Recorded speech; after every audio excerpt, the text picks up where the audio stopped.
Story 1. About 10 years ago, my best friends and I made fun of guys who called each other brother all the time. So we started using it ironically until we stopped using it ironically, and we have been brothers ever since. Story 2. Sometimes when I get angry, I have exactly the same voice and intonation as my mother. I never want to become like her, so it terrifies me. Story 3. My father was abusive. I walked out at 16 and never looked back. He is garbage. He really knew exactly what to say to hurt a person's feelings. He could tap into whatever would make you feel worst. A couple of times in my 20s with my first boyfriend, I found myself copying my father's technique when we were in a fight because it is so effective. To my credit, I recognized what I was doing and chose to try to do better and behave differently when I was mad at someone. I haven't heard my father's voice coming out of my mouth in over 15 years. Story 4. When I started saying and doing things as a manager that I hated hearing from managers I had in the past. Story 5. My parents were severe alcoholics. As a child, I hated alcohol. I blamed it for wrecking our family and hurting my sister and me. I saw my parents as pathetic and couldn't understand how they could be so spineless and disappointing.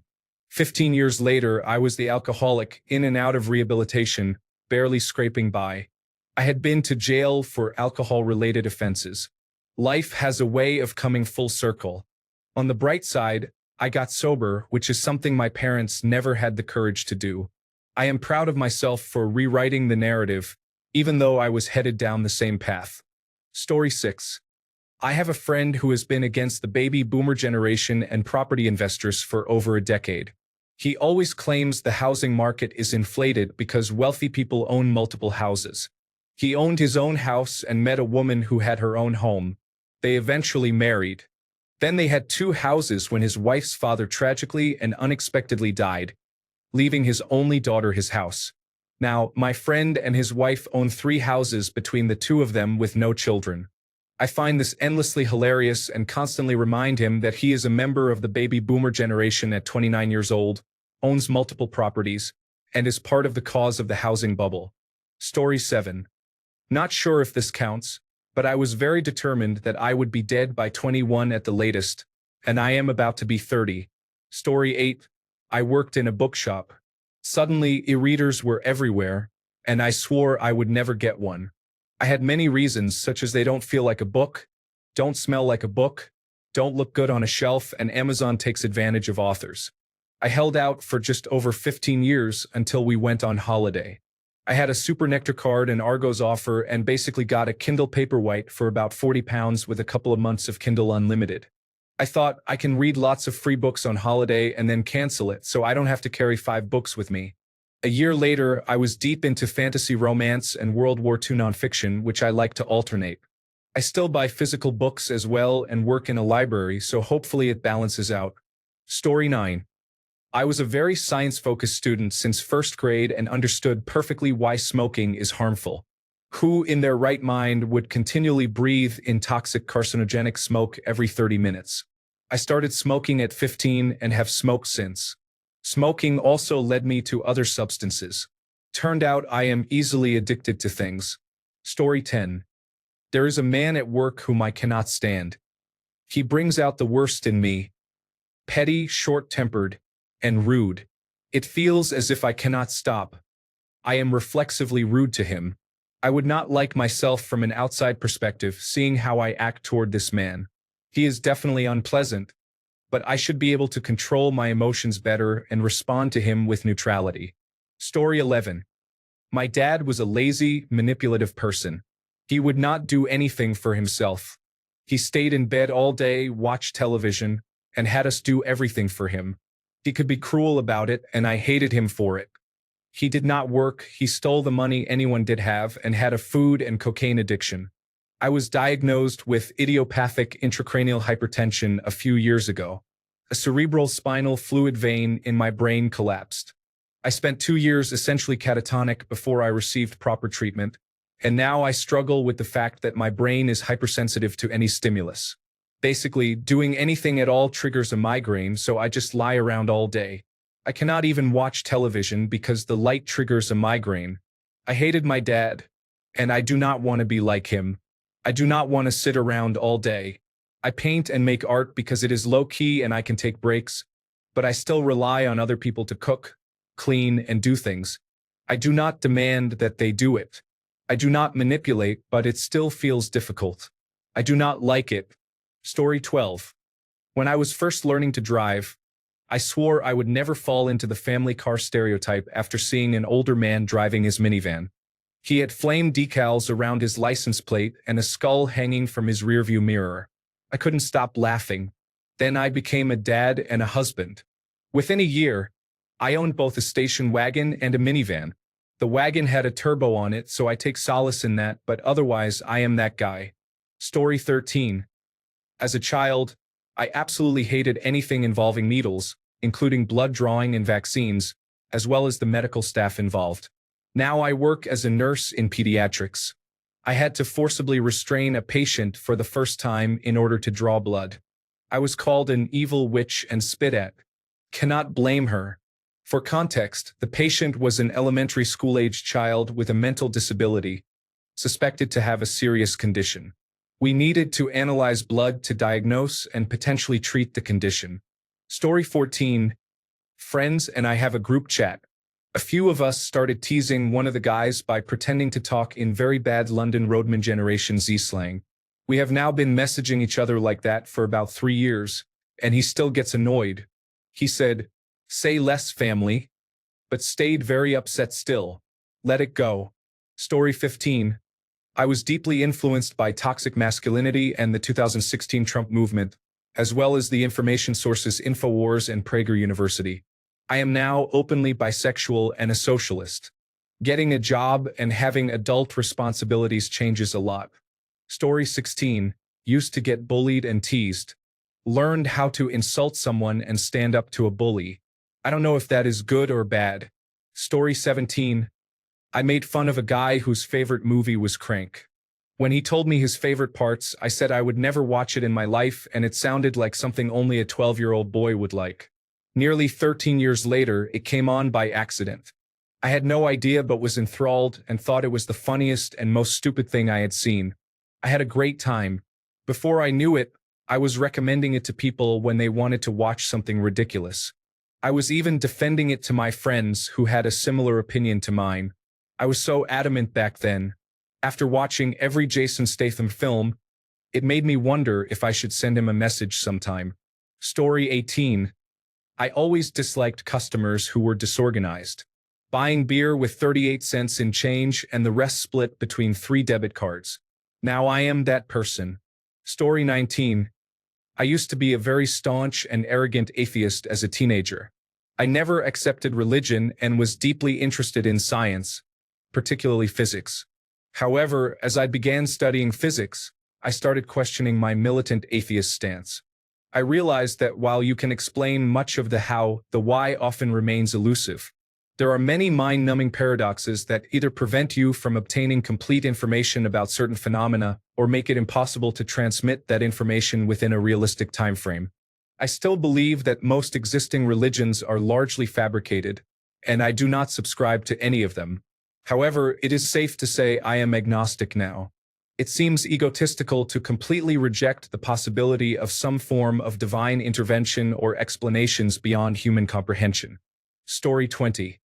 After a few years living in New York and then going back to Pennsylvania to visit, I found myself complaining loudly about the slow Pennsylvania drivers. After a minute, I realized what I had said and had an immediate existential crisis and an incredibly strong, "What have I become?" moment. I fear in my heart of hearts that I have turned into a New Yorker. Story 21. I have a friend who teased his younger brother about his speech impediment when they were children. He constantly spoke with the same speech impediment that he forgot how to pronounce words correctly, and he still has that same speech impediment to this day. Story 22. I used to judge my college roommate for her extensive skincare routine, calling it excessive and a waste of money. These days, I have a 12-step routine and spend too much time reading about hyaluronic acid on online forums. Past me would be very disappointed. Story 23. I always try to be kind and respectful while talking because I found that 1, you don't get very far in arguments if you're petty, and 2, it's uncouth and I don't like that. One day, I checked my previous comments and replies, and wow. Back then, I was a bit cringeworthy, yes, but I was far more respectful. Now, although I still lean on that principle, I have become far more petty and unkind. It's like night and day, honestly. I find it fairly fascinating how much I've changed. It says a lot about how much one changes based on the people they interact with. Story 24. When I was undiagnosed bipolar, or even close to being medicated, I lied, I cheated, I became an addict, I went into debt, I destroyed friendships, my career. Pretty much, you name a problem that goes along with it, and I'll check it off the list. I became like my father, someone I truly loathed for all the destruction his addiction and various undiagnosed mental disorders caused my family. Story 25. I used to be very conservative, listening to Benjamin Shapiro and Matthew Walsh daily, and thought anyone on the left was an immoral person who just couldn't understand common sense. Over the last few years, I have learned a lot and now believe that capitalism is a failed system and that laws should not be based on the Christian worldview. I also went from being a devoted Latter-day Saint who thought anyone who left was corrupted by Satan to leaving the church and thinking it is nonsense. Story 26. My parents smoked a bunch, nothing crazy, just cigarettes and marijuana, and I swore I would never ever smoke. Guess what I do daily? Laughing my ass off. Story 27.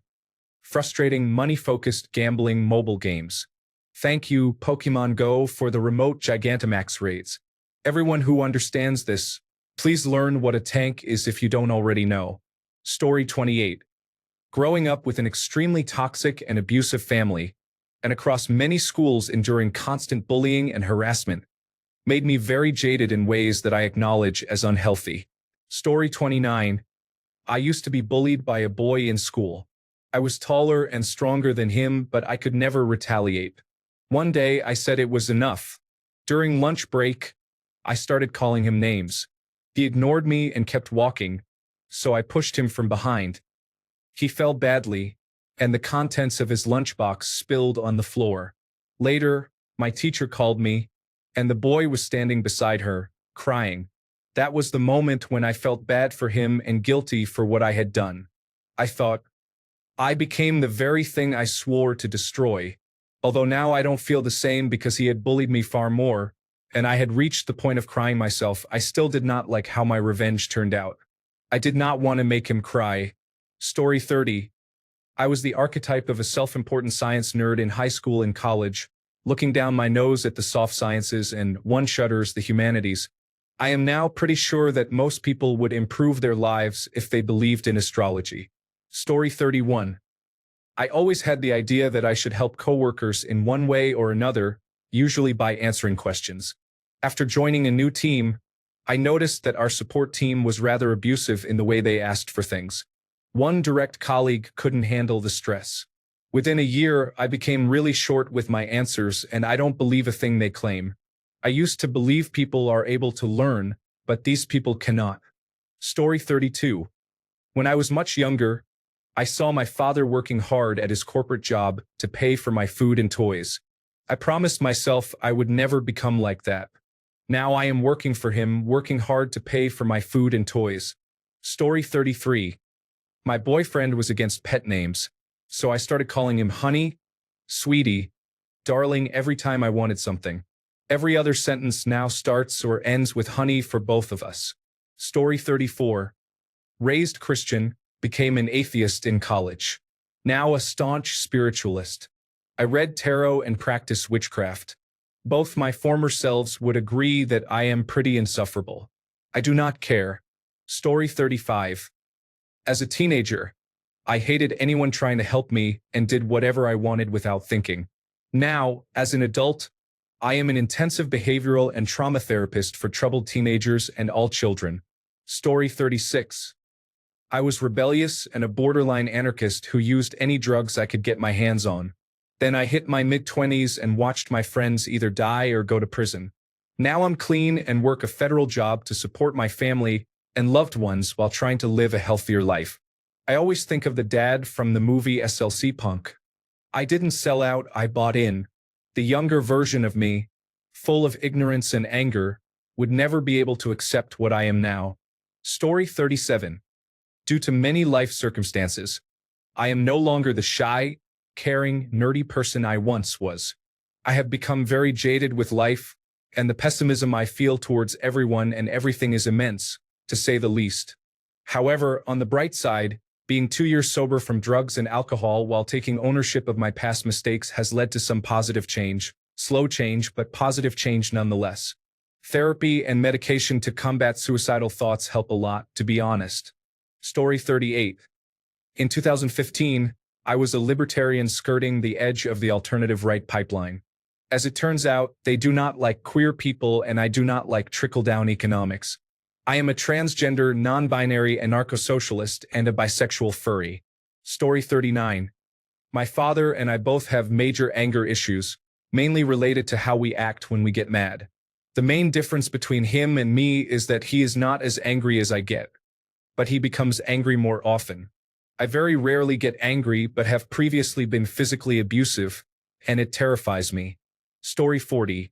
When I finally had enough of being the good guy, now I have no problem being nice to those who respect me. But as soon as you go out of your way to bully someone or me, I will make you regret it. Story 41. I couldn't understand the bodybuilders and fitness enthusiasts who were obsessed with the amount of protein in a meal. Then, when I started my weight loss journey, I quickly realized how important protein was for helping me lose weight, stay full, maintain muscle mass, and recover. Story 42. Early in my technology career, I worked first-level help desk with a group of other young people. We frequently criticized the administrators and engineers higher up for being lazy, difficult to work with, or annoyed that they were being asked to do their jobs and help solve problems.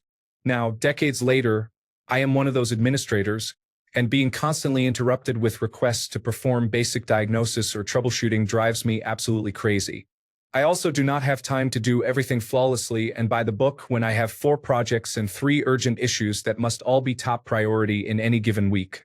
I am tired of it all and cannot bring myself to care anymore. Story 43. When I was younger, I forced my mom to stop smoking because I was scared for her health. A few years later, I convinced my dad to stop smoking cannabis because I learned what it did to the brain, and he ended up quitting after I told him the effects for weeks. I never judged people for smoking, but I would educate them more on the risks it caused. When I was in year 9, my friends told me to meet them in the toilets. This was a regular occurrence if we wanted to talk privately. We went inside, and one of my friends was already there. I had a close trio. I will call them B and L. There was another girl in there I didn't really know, but I knew she was friends with B. She pulled out a tetrahydrocannabinol vape and asked if we all wanted to try. My friends and I were a bit wary since we had probably tried vaping twice, but after she started puffing and told us we would be fine, we all tried it and actually really liked it. We walked around school feeling high, giggling, and being really loud. That was the first time I tried synthetic cannabinoids, but let me tell you, it was a major downward spiral from then on. At one point, I would buy 6 bottles a week, and I didn't remember anything I learned in school. By year 11, I was doing badly in every single class. I was fully addicted to this stuff and couldn't even sleep without it. I looked a yellowish sort of color, did not take care of myself, lost a lot of weight, and didn't attend literally any classes. B and L were also looking quite rough. Anytime one of us brought up quitting, the others would convince us to keep using. I remember the number of times I couldn't get any and would have full body shivers, a pounding headache, and sometimes would be sick. My parents noticed something was wrong, but they couldn't really tell what it was, and they never brought it up. My moment of realization that it was getting extremely bad was when I got pulled out of the lunch line at school by my head teacher to tell me I had been expelled. I still carried on with my harmful behavior. I had no school, no money, barely any friends, and the few I did have were as deep into it as I was. I swore to myself I would never do that again, and I haven't used in 2 years. I know this isn't crazy, but I definitely became something I swore I would destroy, an addict. Story 44. Cannot win against the troublemakers, so joining the troublemakers. Especially with Taco as president, troublemakers will have the upper hand for a long time. Story 45. Growing up, I hated seeing all of the oil rigs being installed around the area where I lived. I thought oil and natural gas were the worst and was strongly against hydraulic fracturing and drilling. Now, I work in an industry adjacent to the oil field, and I work exclusively on hydraulic fracturing sites. The money is good, though. Story 46. Online in spaces like Reddit, political responses to the current administration are similar. The right may be worse, but the left has become more tribal, more narrative-driven, and tends to attack attempts at actual discussion or critical thinking more. I understand that people are angry, but it is disappointing when the side I am ideologically aligned with acts more like the conservatives I oppose. Story 47. I was in an airborne unit in the United States Army. The very acceptable answer to any question was airborne, could be used to show enthusiasm and as a response to a greeting, very versatile. I started using it as often as possible, ironically even turning it into a halfway pterodactyl screech when I could get away with it. Then I went to my next unit, which was also airborne but much more low-key about it. I was suddenly using more airbornes per minute than the next 4 most motivated paratroopers combined. It was hard to break the habit, and I was proud of it. Until one time when I airborned a senior soldier who claimed I was not allowed to use it anymore because I had been injured and removed from jump status. After that, I airborned harder than I ever had up to that point. Pterodactyl screeching was ramped up comparatively too. This escalated until that senior non-commissioned officer said he was going to take my wings from me, a badge on my uniform signifying my paratrooper status. I am still proud of my response to him, Airborne Sergeant. Do it if you can. I hope you have an airborne day. Story 48. I was 21 years old when I started going to Mass and getting involved at the parish after years as a punk rock nihilist. Story 49. When I married a sociopathic man and began treating him the way he treated me, I hated myself for it and eventually left him. Story 50. I vowed never to be a teacher, yet I was one for 5 years. I was right when I decided that I would never be a teacher because I am never going to do it again. Story 51. Hated pink when I was young. I swore I was the different girl. Super cringe. Now I am typing this with pink nails, a pink watch, a pink robe, and pink slippers as I sip from my pink water bottle. Story 52. When I was in middle school, a handful of kids were selected to attend conferences to learn about the dangers of drugs and alcohol. It was actually very interesting, and I learned a lot. Later, I became an addict in high school and ended up in a difficult situation. Now, in my late 20s, I have mostly gotten my life together, but it is still tough. Sometimes I wonder if they chose me for that because they knew something I did not. Story 53. In high school, I swore I would never become one of those coffee addicts who could not function without their morning brew. Fast forward 10 years, and here I am owning 3 different coffee makers and getting legitimately upset when someone uses my favorite mug. Story 54. Around 31 years old, I realized that I had become a mother and could not tolerate mess left on the kitchen bench. Story 55. When I was a child, my mother traveled a lot for work, and I went with her. From age 4 to 12, I attended schools on every continent except the frozen ones. I loved it. I couldn't imagine not having that variety or having a fixed location. Once I joined the workforce, it was work then go home. First, a door-to-door sales job killed my enthusiasm for talking to random people. Later, being in the trades, by the weekend I was wiped out and needed to recover, as well as fearful of getting injuries from fun activities. Nowadays, I own a home and never go out. I'm considering moving to another province, and that feels like an impossibly monumental task. When I was a preteen, I had an overwhelming fear of getting old. It didn't help that I had a health-conscious uncle who had lived a perfect healthy life. In his early 40s, he was saying, "If I were a few years younger, I'd do this or that." 40 years didn't seem like many years to someone who read fantasy and routinely met characters who were young for centuries. I swore to end it all just before 35 to make sure I never felt the slow descent into decrepitude. Now I'm 38, and while I'm not in good health, I have a lot of living left to do. When I was a teenager, I thought massively multiplayer online games and paying a recurring fee for a video game was the dumbest thing ever. Nowadays, I have a live Final Fantasy XIV subscription. When I was in the trades, we used to mock people who went to the gym. Imagine having a job so cushy you have to actively try not to get fat. After a workplace injury and career change, I now work from home and am massively overweight, as well as having the worst health of my life. Yet my mental image of myself is stiff and fit in my 20s. Mirrors are always shocking. My whole life I have loathed tomatoes. Tomato products like ketchup, tomato soup, and salsa are good, go figure.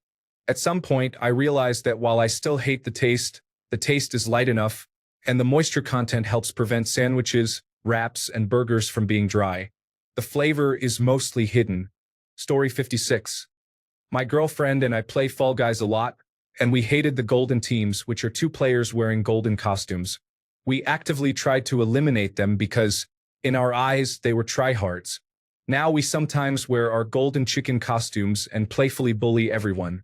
Story 57. Using Generation Z or gender jargon. A few words are in my vocabulary today, though I despised them back then. Story 58. Me, 8th grade middle school. Looking out the open window in math class. It was summer, and a gentle warm breeze was flowing. In my mind, I thought, I really should get my act together about learning and education. I know I am going to struggle more than the other students. I need to be on time and figure out this work ethic studying thing. It has been some 20 years since then, and I have not changed a thing. I struggled through high school, skipping most days and failing most classes. I entered higher education at a local community college. I thought again to myself, okay, this time for real, make it count. I can't do this. I simply cannot change the bad habits I developed over the decade for my own benefit. It is hard and I don't know where to start. I really wanted to succeed in school, but I just could not let go of daydreaming in class, at home, while sleeping, and now at work. I don't want to keep living like this. Story 59. My girlfriend cheated on me over the phone with another man, and I forgave her. Later, I did something similar. There is absolutely no excuse, and I wake up every day in regret. Now, I have no sex drive or desire, and I do not even know how I continue to live with myself. Story 60. My wife and I were watching the show You. In it, they make fun of couples calling each other babe, so we started calling each other babe sarcastically. It is no longer sarcastic. Story 61. My good friend from college was an extremely outspoken feminist, liberal, and anti-domestic violence advocate when I knew him. He is now a corporate lawyer who defends corporations that harm women, such as those involved in the vaginal mesh lawsuits, and he married a man who is a domestic abuser. Story 62. In the 1990s, I observed adults who were unfamiliar with new technology and music. I promised myself I would not be like them. I would always discover new things. Today, almost all the media I consume is from before 2005.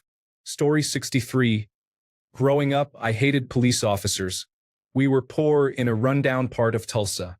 I was pulled over and harassed for no reason all the time. Cut to my 40s. I am in law enforcement and doing well. I try to treat people the way I would like to be treated. In the back of my mind, I feel like a sellout. Story 64. I worked in public utilities for a small town, which meant I did a little bit of everything. I was often dispatched to the skate park to cover up graffiti, which made me feel like an authority figure. Because the graffiti appeared daily, I decided to paint over the offensive drawings and swear words, but leave the otherwise appropriate content. A couple of times, the kids tagged their real names, so I painted over those as well. Story 65. When I was younger, I would get so annoyed at my parents when they mispronounced the names of things I was into, intentionally or not. Things like Pokemans instead of Pokemon, RuneScape instead of RuneScape, and so on. Now I am in my 30s, and I do this with my nieces and nephews. Sorry, child me, but it is just a fun way to mess with kids. Story 66. When I was a teenager, I manned a face painting booth at an event. A little kid asked me for a tiger, so I made him a tiger. He inexplicably burst into tears and ran off. A few minutes later, his mom came by with him to apologize and say I did a great job, he was just 4. She was very nice and I appreciated it. But the whole time she was talking, he was leaving large amounts of snot on her shoulder, and it seemed like she didn't even notice. Horrified, I swore to myself that when I became a mother, I would never let my kids put snot on me like that. Then I became a mother. Story 67. When I became a parent and started saying, because I said so, I realized I always hated that as a kid and vowed to always explain my reasoning to my child. The problem is he does not listen. So after a few explanations, I end up saying because I said so out of pure frustration. Story 68. Never understood how my parents could just relax on a Saturday evening and watch 2020, Cops, and Dateline all night. Yet here I am, Saturday afternoon, sitting with the wife watching the newest episode of 2020 like it is the next Avengers movie or something. Story 69. Flipping channels one time, I came across Big Brother United States for a minute. I rolled my eyes at how stupid it was and how awful all the people on it were, ragging on it and making my younger brother laugh. The problem was he enjoyed how much the show aggravated me, so he would always put it on just to see me get annoyed. Always. It got to the point he did it so often we actually knew what was going on, the various alliances, betrayals, and whatnot. It wasn't too long before I was shushing him because some big plot point was being revealed. Now, for the past 10 or so years, we've watched every single episode together unironically. Such glorious trash. Mom, Dad, I'm so sorry for what I've become. Story 70. A while back, I had a bad work situation at my service industry job that eventually improved, but at the moment it was pretty lousy and I was dreading going into work each day. At the same time, I discovered the Coruscant Guard corner of the Clone Wars fandom. I was amazed at how similar the Coruscant Guard characters' problems were to my own. Way too many hours, conflicting expectations, being forced to take criticism thrown out at random, getting yelled at, having far too few workers, and so on. I was in a lower-level leadership position at the time, so I was losing my mind at work each day, then going home at night and reading fanfiction late into the night as a coping mechanism. One night, we were extremely busy. It might have been a Thursday or a Friday night, but I honestly don't remember. We were short-staffed and trying to run breaks for all the night shift employees who were minors with stricter labor law rules. I was working the most complicated position, bagging food for the drive-thru, which involved coordinating with the kitchen, sequencing orders, and more. I had a first-week trainee as my runner, meaning I was doing part of her work for her, while also taking orders over a headset for drive-thru customers. I was internally screaming but handling it because I was good at what I did and refused to let the drive-thru falter just because we had to run breaks. Then my boss walked onto the floor. He had been working on administrative tasks and had seen the unfolding chaos.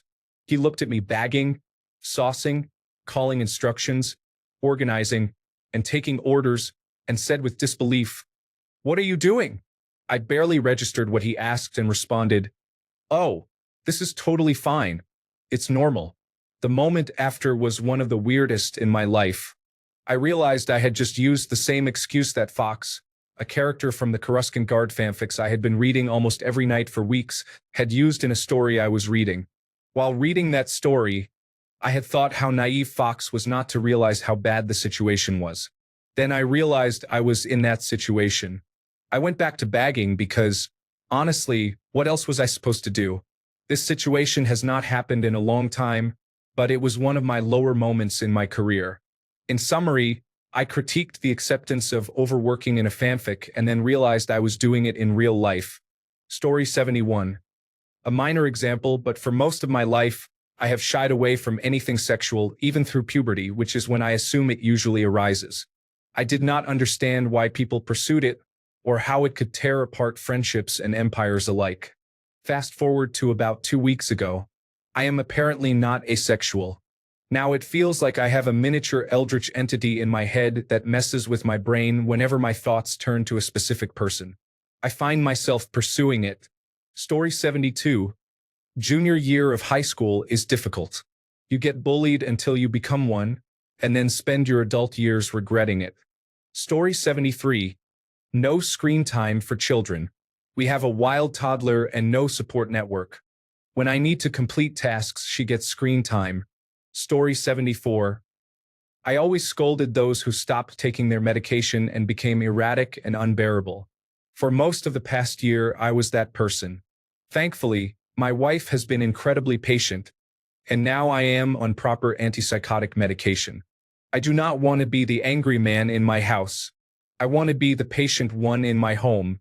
I refuse to be like my father. Story 75. Becoming greedy. I used to be a 9-to-5 slave living the disappointing American dream until my business took off. Now I am very materialistic and really hate it. Currently, I am working on getting back to the version of myself I was proud of before money was in the picture. Story 76. When I was growing up, I was very Christian and fully believed that the world would be a better place if everyone followed the Christian doctrine and lifestyle. I was completely wrong. God is not going to step in and make life easier. However, people who like money and power enjoy telling you that if you keep believing, tithing, and obeying, maybe one of your prayers will be answered. I went from God knows best to God and religion are tools to control people. Story 77. My mom drives very annoyingly.